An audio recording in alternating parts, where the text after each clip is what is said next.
Handiem est une association paritaire qui est née consécutivement à l'accord de branche de 2008, modifié par son avenant de septembre 2009, en faveur de l'insertion, mais également du maintien des personnes atteintes d'un handicap.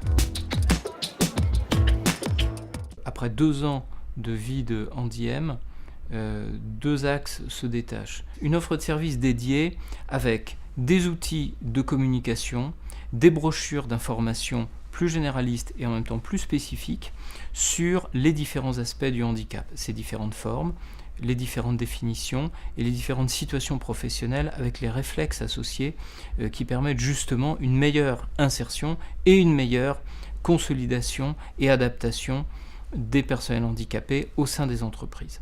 Le deuxième volet, c'est la consolidation du réseau de correspondants handicap.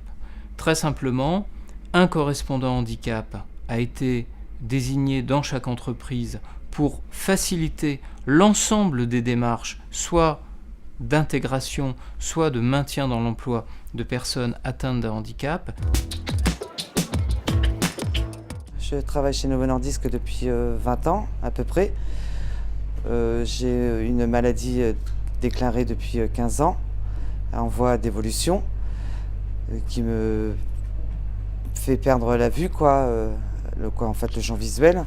Et pour pouvoir reprendre le travail, il fallait que j'ai un poste adapté. Ça s'est fait par plusieurs étapes, c'est-à-dire alors qu'elle était encore en arrêt de travail, nous l'avons accompagnée, je l'ai accompagnée dans un service spécialisé pour les déficients visuels afin qu'il y ait des examens complémentaires qui soient faits, afin de savoir quel type d'aménagement de travail il pourrait y avoir sur son poste informatique. Et puis, on a pris contact avec la société qui s'appelle SIADV, qui est spécialisée donc, dans la déficience visuelle. L'ergonome du SIADV est venu pour faire un premier travail avec elle et le service pour l'aménagement de son poste de travail.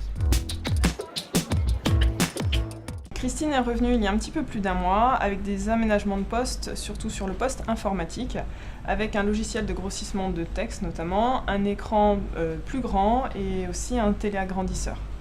À côté de cela, je dirais il y a des petits plus qui sont notamment la souris sans fil, puisqu'avec le logiciel de grossissement de texte, elle a besoin de faire des mouvements beaucoup plus importants qu'un utilisateur traditionnel, et aussi un cadeau d'une de ses anciennes collègues qui est une calculatrice de taille très importante pour qu'elle puisse bien voir les chiffres et que ce soit plus facile pour elle. Dans un premier temps, le médecin a souhaité que Christine reprenne sur un temps partiel thérapeutique, c'est-à-dire qu'elle vient travailler 3h30 par jour, 4 jours par semaine. Au niveau de l'équipe directe était déjà au courant, puisque c'est une pathologie malheureusement qu'elle a depuis un petit moment. Ce qui est un petit peu plus difficile, c'est avec les personnes qui ne sont pas en contact direct avec Christine, puisqu'elles ne sont pas au courant de sa pathologie. C'est une pathologie qui ne se voit pas. Et donc, lorsqu'elle a des réunions avec ces personnes-là, par exemple, il faut leur redemander des choses spéciales pour que Christine puisse travailler avec eux en direct. Si les 2 premières années, 2010 et 2011, ont été marquées par la structuration d'Handiem, à partir de 2012, nous allons passer à une phase de déploiement avec un phénomène d'amplification des campagnes de sensibilisation. Meilleure structuration de l'ensemble des séminaires d'information ou de formation à la fois des correspondants handicap, mais également des partenaires sociaux, notamment des membres de CHSCT, et ouverture aussi à des populations de DRH, mais aussi de médecins du travail, assistantes sociales, afin de pouvoir solidifier, consolider tout le réseau des acteurs qui interviennent de près, de loin ou de moins loin autour de ces problématiques d'insertion et de maintien dans l'emploi.